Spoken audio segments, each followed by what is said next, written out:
Yo, yo, yo, what is going on, my beautiful brothers and sisters, fellow radiators of love?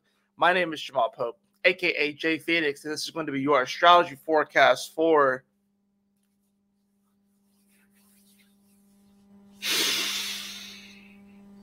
Hump Day, Wednesday, December 27th of 2023. Thank you so much for joining me in this video. Hopefully you guys are having a wonderful week so far.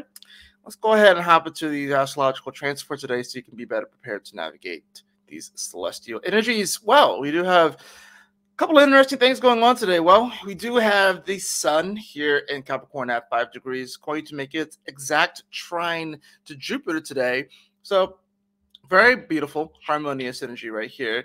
The only weird thing about it is that Jupiter is retrograde still. So, we're wanting to climb this mountain, wanting to really go for something and have the success in our lives. But we have to really look at the things that we already have in our life, the things that already are there, and all the beautiful blessings that we already have. I think this is a time, like I said, with this sun in Capricorn building up to this conjunction that's going to have with Pluto. And this is the last time in our lives that we will actually see the sun in Capricorn with Pluto in Capricorn at the same time. We're never going to see this again in all our lifetimes unless you lived another 250 years, right? So 240 years. So we're not going to see this again, right? So this is, like I said, one of these moments here. This trine right here is definitely wanting us to see a lot of the positive things that we already have in our life, a lot of the beautiful things that we have, and how can we utilize those things and those tools that we already have, those gifts that we've already established. How can we utilize those things and take it to the next level? We also are going to see this Mercury and Mars switch places today. They are conjunct here at 24 degrees of Sagittarius. And they, like I said, they will switch places today. And they are still in square to this Neptune. And this is an interesting one because this Mercury, like I said, it's retrograde. It's in detriment in Sagittarius, which means that it doesn't like to be there. Trying to figure out the big picture of things right now. And it's hard to kind of figure out the big picture of things, especially when you have a planet like Neptune that's in its dignity squaring it. It really is like trying to see this big picture, but like in a big fog, or it's like trying to, it's like trying to pretty much like zoom out at this bird's eye view of things, but it's just super fucking cloudy and you can't really see anything, and I can get frustrating and shit. We have Mars here with Mercury, right? And like I said, they're going to switch spots today. So there's going to be this element where we kind of go from like this bird's eye view with the Mercury and Sag wanting to kind of have the whole idea of things, trying to figure out the whole philosophy of things, and then our action-oriented self with Mars, our warrior aspect of self with Mars is going to switch places and want to start to take the lead on that. So it's going to be like maybe we come to this point where we stop really like overthinking things and we start to actually put some action towards it. The only difficulty with that, of course, is the fact that, like I said, we see this switchover that's going to happen pretty much later on in the evening. There's still the issue with this switchover is the fact that Mars is going to square Neptune.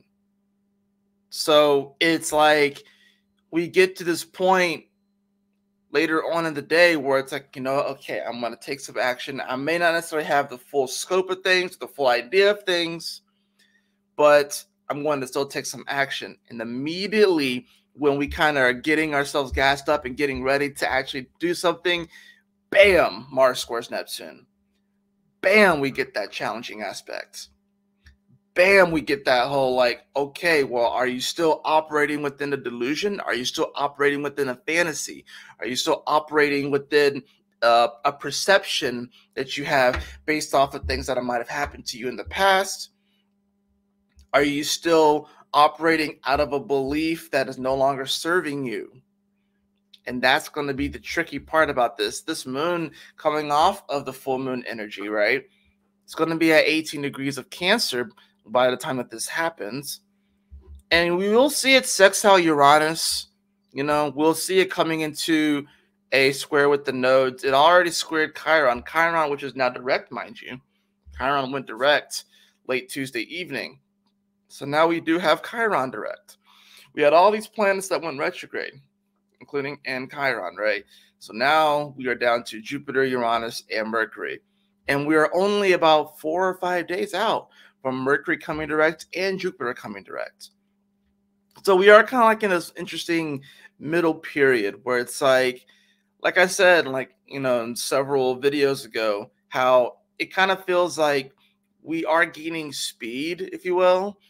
But this is one of like those little kickbacks, right? You know what I'm saying? So it's like, say if you're going from second to third gear or third to fourth gear, there is a moment where you temporarily slow down to pick up speed. And we are kind of in one of those moments. This Mars switching over with Mercury is going to be kind of one of those moments where it's going to be like, all right, let's go. And then bam, there's Neptune providing the check. Especially with a Pluto at the end of Capricorn and even a Venus at the end of Scorpio. I haven't really talked about that much. This is Hail Mary kind of energy. We are like, it's like the game's getting down to the wire. Maybe we feel like we're behind, right? We maybe only have like one timeout left. It's like 30 seconds left in the game, right? And we just haven't really been completing passes. The running game isn't working, and we're down by more than a touchdown. We're down by like 4 or 5 points, and we gotta score, right? And it's getting down to the wire where we feel like we have to throw Hail Marys, right? We have to throw haymakers. We have to just get the ball all the way down the field as far as we can and then hope for a miracle. And that's kind of the energy that a lot of people have right now or experiencing. They feel like they have to just throw these Hail Mary kind of like these Hail Marys, and it's like the universe is saying, it's like, look, like slow it down, chill, relax. We still have a lot of this earth energy, but think about it. This earth energy is not going to be, or actually kind of leaving a lot of the earth energy, right? Pluto's going to be coming into Aquarius fully next year, right? So we're not going to have like any major energy in Capricorn. There's not going to be any major energy in Virgo for a while, right? Jupiter is going to go into Gemini next year. Uranus is a little bit longer, but it's going to go into Gemini soon. So, this is actually a time for us to kind of like chill, slow down, kind of gather our thoughts, gather our ideas, meditate, and then really kind of recalibrate and then move forward. This is actually a beautiful time for us to like not feel like we have to just Hail Mary shit. And it makes sense because it can feel like things are intense. It can feel like things within the collective subconscious are really starting to like bubble up and start to expose themselves more and more and more. So it can feel like a dire situation. It can feel like if we don't do this right now, then something's going to happen. We're going to die. This is Pluto energy, right? So Pluto here at the end of Capricorn. So let's just take it down to like the brass tacks of it. It's like we feel like if we don't do something to try and save this ship, that we're gonna die, right? It feels like something. Well, we're gonna perish. We're gonna get destroyed, right? But this is about taking this to the next level and realizing that we are so much more capable than we realize. We have been able to survive. Humans have been able to survive countless famines, destructions, rise and falls of empires. Humans are very hardy creatures, and I think we've been lulled into this false sense of security that life was always going to be this way and look like this way. The way the society has been right now, especially here in the Western world, especially here in America, we thought that life was always going to look like this, but it's not. It simply isn't. It's going to change. It's going to shift. It's going to evolve. But we can make it through this. So don't feel like you have to just keep throwing Hail Marys and stuff like that.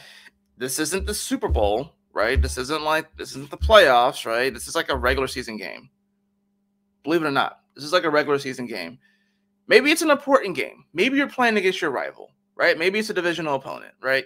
But this is not it's not the end all be all, but it just feels like the end all be all. It's masked as the end all be all. It can be presented as the end all be all, but it really comes down to whether or not you can alter your perception on this. because it's not the end all be all. And this feeling that we have to throw Hail Mary to try and save a save like a relationship, or save like a job, or save like whatever. It's not. That's not the case. We don't have the full picture right now, and we're not supposed to have the full picture. We're not supposed to have the full idea of things right now.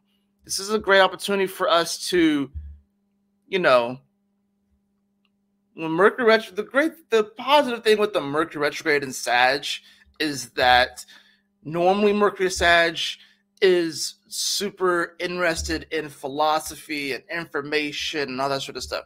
The great thing about it being retrograde is that this gives us an opportunity to go back and look at those beliefs, look at those ideas, those philosophies we may have lived our life by, and really start to check them to see if they still hold up to the light. They still stand up to the light. They still stand up to what we are wanting to accomplish and what we're wanting to step into.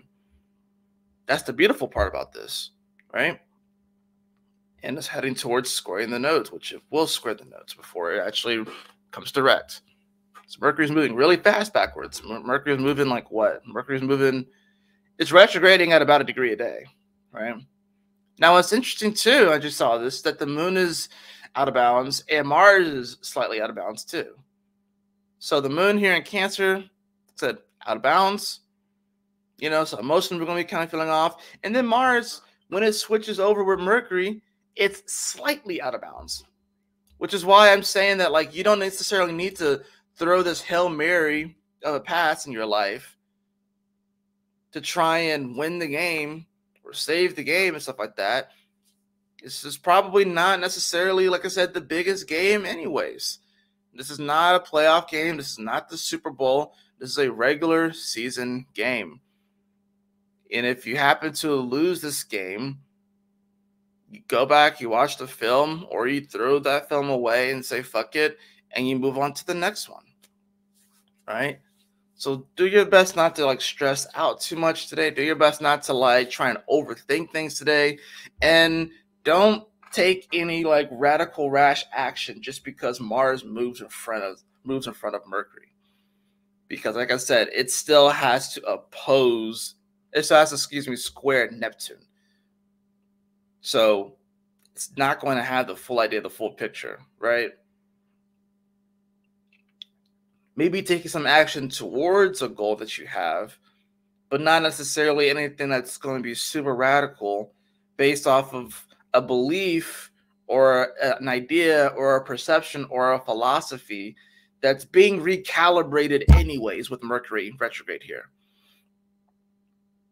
So you don't want to just jump the gun just because you have, like, maybe like a moment of clarity or whatever like that, or like maybe you have like an epiphany or something like that when they cross over.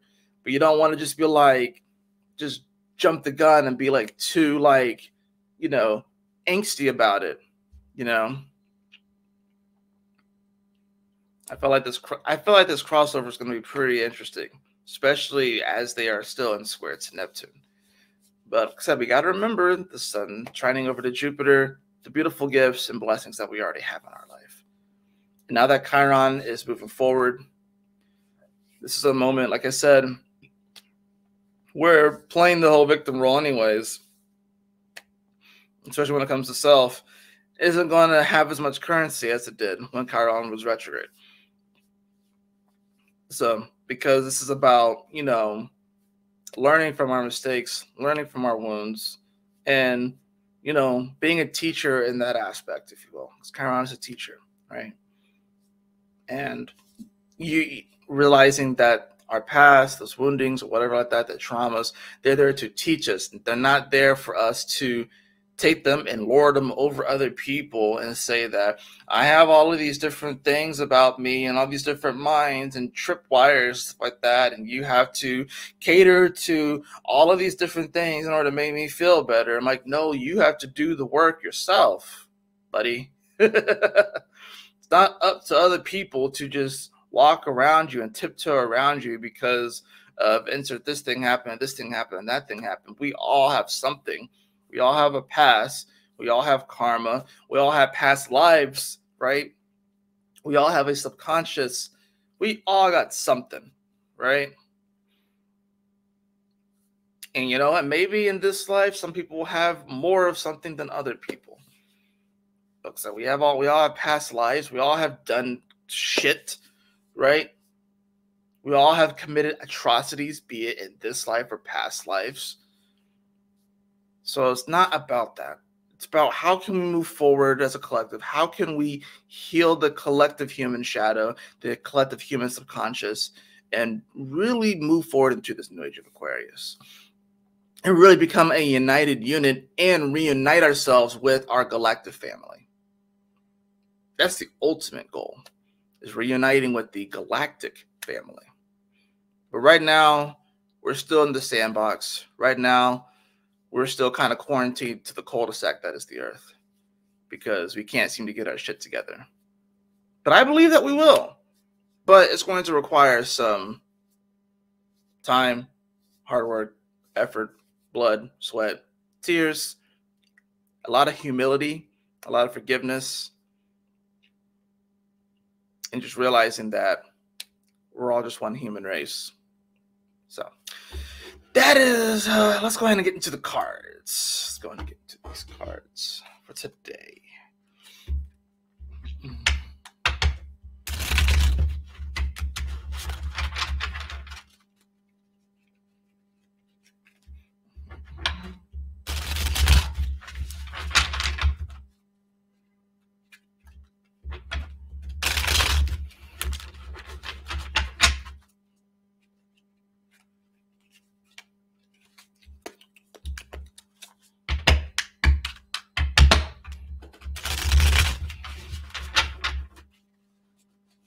All right, so what we have for the cards for today? Interesting. I have the 9 of bows or the 9 of wands upright. And that's not wands. This is swords, actually. 9 of swords upright. You see how he's just sitting there amongst all the chaos and the city, but then there's a shaman, or probably his higher self, reaching out a hand and trying to give him a deeper understanding. I think sometimes we can be in this position where we just kind of feel like we're waiting things out while the whole city is falling down around us. But then we have angels, we have guides, we have God that's always reaching out, that's always there, right, for us to acknowledge and to embrace and to help give us a deeper perspective. I think it's interesting with this Mercury retrograde. It's trying to have this higher perspective, but it's a little bit hard. It's a little bit murky. But this is about being able to go within and realize that, you know, we don't have to just all of this stuff around him, all of this stuff that's falling down around him and stuff like that. This is all within his own mind. This may not even necessarily be his actual physical reality. This is just all within his own mind, because this is the bows, this is swords, right? So we have to wake up from this delusion in our own mind that things are just falling apart, that things are dilapidated, that everything, it's tough too, because like I said, we have Pluto at the end of Capricorn. This is intense energy, right? So we have that followed by the King of Wands in reverse. King of Wands in reverse. So it's like, well, in this deck, it's the bones, but it's the King of Wands in reverse. So yeah, I think it's like we want to be able to push things forward. We want to be able to have that fiery passion to just kind of activate things in our life, but we have to be a little bit more strategic about this. We can't just push things through our will. We have to be able to, you know, overcome the challenges, obviously, in our life. But, you know, we're not going to be able to really push forward until we kind of solve these issues within our own mind and these obstacles, and feeling like the whole city's falling apart. You know, if he were to just simply look up and take his head out of his knees, he'll be able to see his higher self. And it's like, hey, let me offer you another way to look at this. Let me offer you a solution. Let me offer you forgiveness. Let me offer you humility. Let me offer you gratitude. You know, if we were able to just simply look up, then we'll be able to feel like we can actually create things in our life that are beautiful and really create the life that we really want to have. We do have that followed by the 3 of Cups on the bottom. This is like the follow-up card too. So yeah, I think this is great. You know, yesterday we had the 2 of Cups. Today we got the 3 of Cups. So there's definitely this. And what I love about this one is that they're having a meditation party. Normally, the Three of Cups shows people like raising cups. They're having a party, like club vibes. This is more like, humanity can come together, all different races, all different creeds, all different, seemingly religions. These are three different individuals. There's a lemur in the middle of them, and they're meditating. They're having a beautiful circle. This is about how humanity can really come together, regardless of what their creed is or their religion or their belief or whatever like that. There's the thing that commonly unites us, the common thread between all of us is that, we are all stardust. We all are of the stars and stuff like that. And we all arrive out of love. We all originate out of love. That is the original vibration is love. And all of the other masks and everything, all the other layers on top of it, when you can be able to see past all those layers and get to the core of things, we are all one, and we all can be united. And it's not necessarily a bad thing to just have these layers. I think it's being able to see past the layers and feel past the layers and realize that the core of all of us, we are united at the core of every single one of us. God is within all of us. I think sometimes we can get very prideful on those particular, levels of those other levels, those other layers, those other masks, stuff like that. And I feel like there's this interesting thing where some people want to completely eliminate all the masks and layers and stuff like that. And the other people that are really trying to just be overly prideful of them. I think it's really some sort of balance in the middle, right? It's really a balance in the middle, because if you try to completely destroy all of the layers and all the masks, first of all, this is the Earth game. There's going to be there's going to be some level of masking. There's going to be some level of layers that, that's going to be there over the core of who we are. There's going to be some level of that, and trying to completely eliminate that and be pretty, the word in the thing that's coming to my mind is the Grinch. How we can become a Grinch in our life because we're like, oh, this is evil or that's bad. Like sports are bad. We shouldn't do sports. It's barbaric, or Christmas is bad. It's a freaking commercial holiday, blah, blah, blah. Or this is like, you can still appreciate some of the layers of this thing, right? You can still appreciate some of that. We just don't want to get too prideful or too caught up in it. And then look at someone else and their layers and their masks and be like, oh, you're evil. But then when you get to the core of things, we're still the same. You know what I mean? So we have to find that balance between, appreciating the layers of life, appreciating the masks in life, but also realizing and remembering that at the core of every single one of us is God. And that's what's important.